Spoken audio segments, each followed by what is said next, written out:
어머니, 제발요. 수혈해주세요. 엄마 죽어요. 딸이 울부짖었습니다. 하지만 남편은 고개를 저었죠. 안 됩니다. 아내의 뜻을 존중해주세요. 수술대 위에서 피를 쏟아내며 죽어가는 아내. 그 옆에서 수혈을 거부하는 남편. 필사적으로 애원하는 자식들. 의료진은 당황했습니다. 환자는 이미 의식을 잃었고 가족들 의견은 갈라졌거든요. 결국 남편도 수혈에 동의했지만 이미 너무 늦었습니다. 62세 여성 A씨는 수술대 위에서 숨을 거뒀어요. 사인은 과다출혈. 하지만 진짜 원인은 따로 있었죠. 종교. A씨는 여호와의 증인 신도였습니다. 안녕하세요, 컬트썰입니다. 이 영상 보시기 전에 무료 구독 한 번만 눌러주세요. 구독 누르면 앞으로 사이비 종교에 빠지지 않습니다. 검증된 효과예요. 오늘은 집집마다 찾아다니며 전도하고 병역 거부로 감옥 가고 죽어가는 가족 앞에서도 수혈 거부하는 사람들 얘기를 해볼까 합니다. 바로 여호와의 증인이죠. 그럼 시작하겠습니다. 윗글에서 본 그 사건 실화예요. 2014년 대한민국에서 실제로 일어난 일이거든요. 62세 여성 A씨는 고관절 수술을 받으려고 병원 3곳을 찾아다녔어요. 근데 전부 거절당했죠. 죄송합니다. 수혈 거부 환자는 받을 수 없습니다. 4번째 병원에서 겨우 수술을 받게 됐는데 의사가 각서를 요구했어요. 과다출혈 발생해도 책임 안 묻겠다. 여기 서명하세요. A씨는 서명했습니다. 각오는 되어 있었던 거죠. 수술이 시작됐고 예상보다 훨씬 많은 피가 쏟아졌어요. 의료진이 급히 가족들에게 물었죠. 지금 수혈 안 하면 사망합니다. 어떻게 하시겠습니까? 남편은 처음엔 거부했습니다. 같은 여호와의 증인 신도였으니까요. 하지만 자녀들은 울면서 외쳤어요. 수혈해주세요. 엄마 살려주세요. 가족회의가 열렸고 그 사이 A씨는 계속 피를 흘렸습니다. 한참 뒤에야 남편도 동의했지만 이미 늦었어요. A씨는 다량 실혈로 사망했습니다. 이 사건은 법정으로 갔어요. 의사가 업무상 과실치사 혐의로 고소당했거든요. 근데 대법원은 의사에게 무죄를 때렸습니다. 환자의 자기 결정권을 존중했다. 자기 결정권이라. 과연 그럴까요? 종교가 만들어 놓은 울타리 안에서 죽음 아니면 지옥 중 하나를 선택하라고 협박당한 사람의 선택이 진짜 자기 결정일까요? 여호와의 증인이 수혈을 거부하는 이유는 성경 구절 몇 개 때문입니다. 창세기 9장 4절 고기를 생명되는 피째 먹지 말라. 레위기 17장 14절 모든 생물의 생명은 그 피에 있다. 사도행전 15장 29절 피를 멀리하라. 보통 사람들은 이렇게 읽겠죠. 아, 선지 같은 거 먹지 말라는 거네. 근데 여호와의 증인은 다르게 봅니다. 입으로 피를 먹지 말라는 것처럼 혈관으로도 피를 넣으면 안 돼. 그래서 수혈받으면요? 바로 제명이에요. 제명이 뭐냐고요? 교회에서 쫓겨나는 정도가 아닙니다. 여호와의 증인에서 제명당하면 가족도 당신과 말을 안 섞어요. 같은 집에 살아도 인사 안 하고 밥상도 따로 차려요. 영적으로 완전히 죽은 사람 취급받는 거죠. 그래서 여호와의 증인 신도들은 지갑에 작은 카드를 넣고 다닙니다. 수혈 거부 증서라고 해서요. 나는 어떤 상황에서도 수혈을 거부합니다. 이는 나의 종교적 신념이며 수혈받으면 구원 못 받습니다. 심지어 미성년자 자녀한테도 이 카드를 만들어줘요. 애가 사고로 실려가도 수혈을 거부하는 겁니다. 실제 사례가 있어요.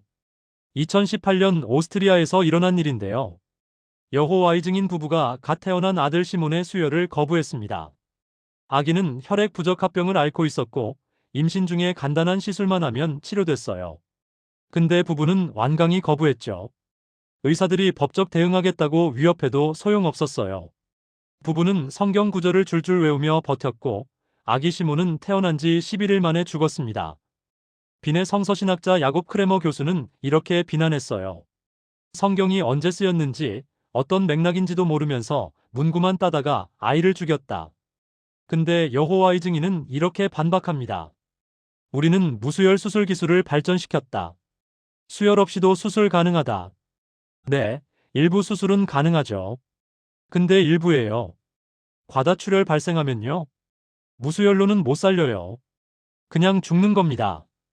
여호와의 증인이 한국에서 욕먹는 또 다른 이유. 병역 거부죠. 2020년 기준 대체 복무 편입된 942명 중 거의 전부가 여호와의 증인 신도였어요. 왜 이들은 군대를 안 갈까요? 평화주의자라서요? 아닙니다. 여호와의 증인 교리를 보면 답 나와요. 이들은 종말론을 믿거든요. 언젠가 여호와가 강림해서 거짓 종교랑 국가 다 때려 부수는 대전쟁, 즉 아마겟돈을 일으킨다고 믿어요. 그때 여호와의 증인들은요, 여호와 편에 서서 적들과 싸운다고 합니다. 평화를 추구하는 게 아니에요. 그냥 여호와가 부를 때까지 대기 중일 뿐이죠. 게다가 이들은 단순히 총만 거부하는 게 아니라 정부 소속 자체를 거부해요. 대체 복무도 국방부 산하면 싫다고 합니다. 완전 민간단체에서만 하겠다는 거예요. 왜냐고요?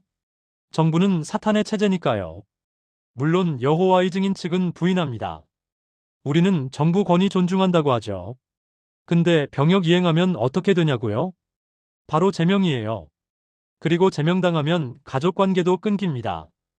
2016년 여호와의 증인 지역대회 자료가 유출됐는데 거기 이렇게 적혀 있었어요. 이탈자는 가족과도 대화하지 말고 집에서 내쫓으라. 병역 이행에서 제명된 사람은 재가입도 영구 불가능이에요. 평생 가족 못 만나는 겁니다. 그래서 많은 젊은이들이 어쩔 수 없이 병역 거부를 선택하죠. 가족 잃기 싫으니까요. 2020년 대체 복무제가 도입됐는데 기간이 36개월이에요. 현역 18개월에 정확히 2배죠. 한 대체 복무자는 이렇게 증언했습니다. 징역 1년 6개월이 더 나을 정도로 징벌적이다. 실제로 대체 복무 중 탈영한 사람도 있어요. 더 가관인 건요. 2023년 대체 복무 중이던 20대 남성이 구속됐습니다. 혐의는 아동 청소년 성범죄. 양심적 병역 거부자로 인정받아 교도소에서 대체 복무하던 중 생활관에서 휴대폰으로 미성년자들한테 음란물 전송한 거예요. 피해자가 수십 명이었대요. 종교적 신념으로 병역 거부한 인간이 그 신념은 어디 버려두고 범죄 저지른 거죠. 양심은 군대 안 가는 데만 쓰나 봐요. 여호와의 증인의 진짜 무서운 점은 제명제도입니다. 교리 어기면 사법위원회가 열려요. 장로 3명이 심사해서 제명 여부를 결정하죠. 제명 사유는 엄청 다양해요. 수혈받기, 병역 이행하기, 혼전 성관계, 자위행위, 포르노 시청, 다른 종교 집회 참석, 여호와의 증인 교리 의심하기. 심지어 자위행위도 제명 사유래요. 매년 여호와의 증인 신도 중 1% 이상이 성적 문제로 제명당한대요. 제명당하면 어떻게 되냐고요? 회중 집회에서 공개적으로 실명 거론됩니다. 아무개 형제자매가 제명되었음을 알립니다. 그 순간부터 아무도 당신과 말 안 섞어요. 길에서 마주쳐도 인사 안 해요. 같은 집에 살아도 대화 안 하죠. 밥상도 따로 차려요. 부모도 자식도 형제자매도 예외 없어요. 여호와의 증인 공식 홈페이지 보면 이렇게 나와 있거든요. 제명된 사람과는 영적이든 사교적이든 교제하지 않습니다. 단순한 인사말 안녕이 대화로 발전되고 우정으로 이어지는 첫 단계니까요. 우리가 제명된 자와 그 첫 단계를 밟을 이유가 있나요? 더 가관인 문구도 있어요. 사랑하는 사람과 더 이상 친교를 나눌 수 없게 되면 그 사람은 제정신이 들어 자신이 지은 죄를 깨닫고 여호와한테 돌아올 겁니다. 이게 뭐냐면요. 가족 단절을 사랑의 징계라고 포장하는 거예요. 고립시켜서 굴복시키는 건데 이걸 사랑이라고 우기는 겁니다. 실제 탈퇴자들 증언 들어보면 참 끔찍해요. 부모님이 제 결혼식 안 왔어요. 동생이 제 전화 안 받아요. 어머니가 편의점에서 저 보고도 모른 척 지나갔어요. 특히 10대 탈퇴자들은 더 비참하죠. 미성년자가 교리에 의문 품고 탈퇴하면 부모가 집에서 쫓아내요. 보호해줄 가족도 돈도 없는 애들이 거리로 내몰리는 겁니다. 현대 종교 기사 보면 이렇게 쫓겨난 청소년들이 범죄에 노출되거나 자살 시도한 경우도 있대요. 저는 여호와의 증인 가정에서 태어났습니다. 어릴 때부터 세상 모든 사람은 사탄의 편이라는 말을 들으며 자랐습니다. 학교 친구와 어울리는 것도 죄라고 배웠고 국가를 위해 일하는 사람들은 모두 멸망할 존재라 들었습니다. 제가 15이 되던 해에 신앙에 의문을 품었다는 이유로 부모님은 저를 집에서 내쫓았습니다. 그날 이후 저는 가족이 아니라 배신자가 되었고 사람보다 교리를 먼저 선택하는 세계 속에서 혼자가 되었습니다. 근데 여호와의 증인은 뻔뻔하게 말합니다. 우리는 가정을 파탄시키지 않아요. 제명된 사람 다시 만나서 신앙심 갖도록 노력해요. 개소리죠. 제명된 사람은 가족도 연락 끊으라고 해놓고 무슨 노력을 한다는 건지. 차라리 솔직하게 우리가 협박해서 다시 데려올 거다 이렇게 말하지 그래요. 여호와의 증인 교리 중 가장 웃긴 게 천국 개념이에요. 이들은 천국 갈 수 있는 사람이 딱 정해져 있다고 믿거든요. 요한계시록 7장에 나오는 숫자죠. 14만 4천 명. 전 세계 여호와의 증인 신도가 약 860만 명인데 천국은 14만 4천석 한정판이래요. 그럼 나머지 845만 명은요? 지상낙원에서 산답니다. 종말 오면 여호와가 악인 다 죽이고 지구를 낙원으로 만든대요. 거기서 영생한다는 겁니다. 근데 재밌는 게요. 여호와의 증인은 종말 날짜를 여러 번 예언했어요. 1914년 실패, 1918년 실패, 1925년 실패, 1975년 대실패. 특히 1975년은 역대급 사기극이었죠. 여호와의 증인 지도부가 1975년을 아마겟돈의 해라고 광고했거든요. 수많은 신도들이 집과 재산을 팔았어요.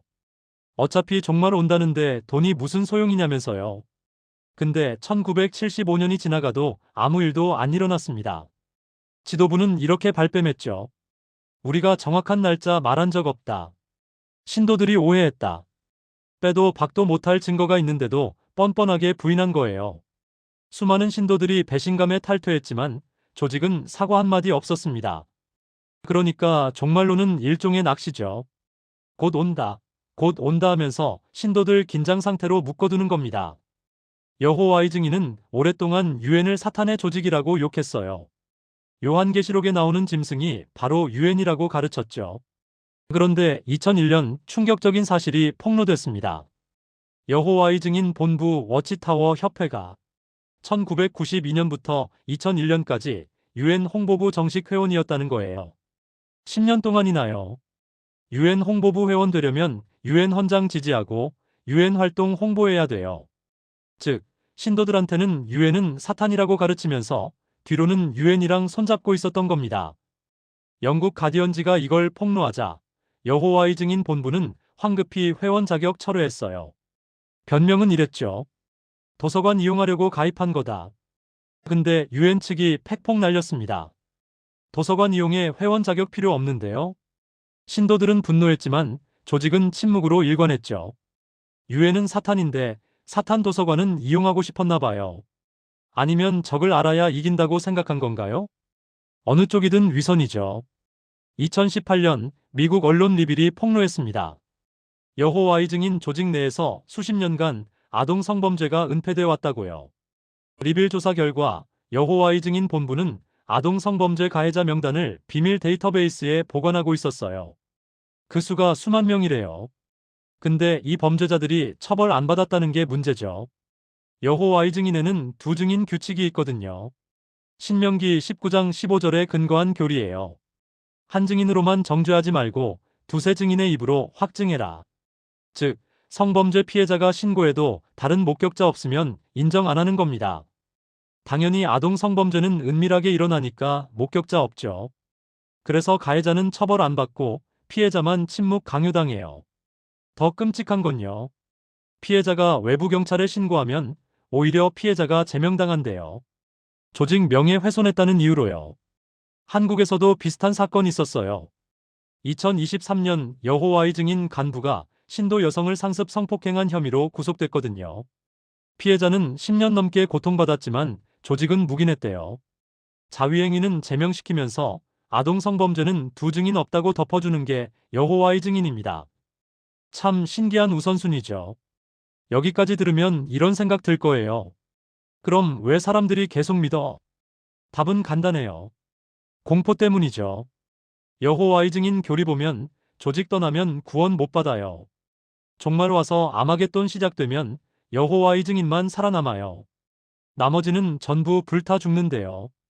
가족도 친구도 모두 지옥불에 타 죽는 모습 보게 된다고 협박하죠. 게다가 태어날 때부터 여호와의 증인 집안에서 자란 사람들은 세상에 대한 두려움이 각인돼 있어요. 밖은 사탄의 세상이다. 조직 밖에는 진리가 없다. 우리만이 구원받을 사람들이다. 이런 말을 수십 년간 들으면서 자란 사람이 하루아침에 모든 걸 버리고 나가는 건 정말 어려운 일이에요. 특히 가족 전부가 여호와의 증인이면요. 탈퇴는 곧 모든 인간관계의 단절이니까요. 그래서 많은 사람들이 의심하면서도 계속 남아 있습니다. 떠날 용기가 없어서요. 여호와의 증인은 스스로를 이렇게 소개해요. 우리는 1세기 초기 그리스도교를 회복한 순수한 신앙 공동체입니다. 하지만 실제로는요. 자녀 죽어가도 수혈 거부하고 가족 탈퇴하면 연락 끊고 성범죄 피해자 침묵시키고 종말 예언 빗나가도 사과 안 하고 유엔을 사탄이라 부르면서 뒤로는 유엔 회원으로 활동하는 집단이에요. 이들은 피를 거룩하게 여긴다고 말하지만 정작 피나눈 가족은 쉽게 버려요. 이들은 생명을 소중하게 여긴다고 말하지만 수혈 거부로 매년 수많은 사람이 죽어가죠. 이들은 진리를 추구한다고 말하지만 자신들 잘못은 절대 인정 안 해요. 컬트의 특징이 뭡니까? 첫째, 지도자나 조직의 절대 복종 요구.